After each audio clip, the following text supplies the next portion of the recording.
Le chancelier allemand se rend cette semaine en Chine.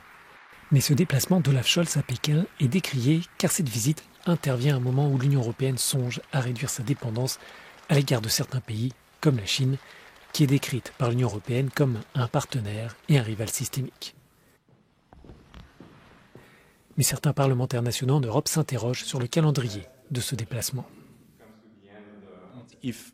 Si l'Ukraine nous a appris quelque chose, c'est que nous sommes plus forts lorsque nous agissons en Européens, lorsque nous sommes unis, lorsque les 27 parlent ensemble d'une même voix. Et cela ne va pas se produire si Olaf Scholz se déplace de son côté pour représenter son pays. C'est vraiment regrettable. La Commission européenne demande aux États membres de ne pas faire preuve de naïveté à propos des investissements chinois dans les infrastructures critiques en Europe. L'avertissement semble directement adressé au chancelier allemand. Berlin a donné son autorisation à Pékin d'acheter des parts du port de Hambourg, l'une des principales portes d'entrée commerciales sur le continent.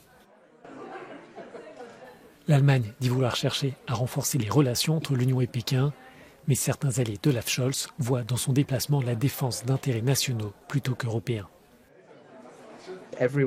Tout le monde dit que c'est le moment pour réduire la dépendance à l'égard de la Chine.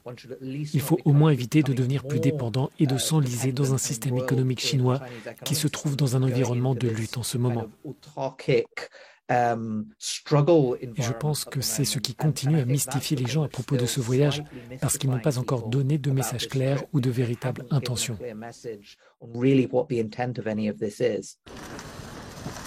Le président chinois a été récemment réélu pour un 3e mandat et s'ouvre ainsi la voie pour se maintenir à vie à la tête du pays.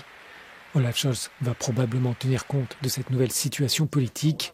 À cela s'ajoutent les tensions entre l'Union européenne et les autorités chinoises, les ambitions de la Chine sur Taïwan et la position ambiguë de Pékin à propos de la guerre en Ukraine soulèvent des interrogations.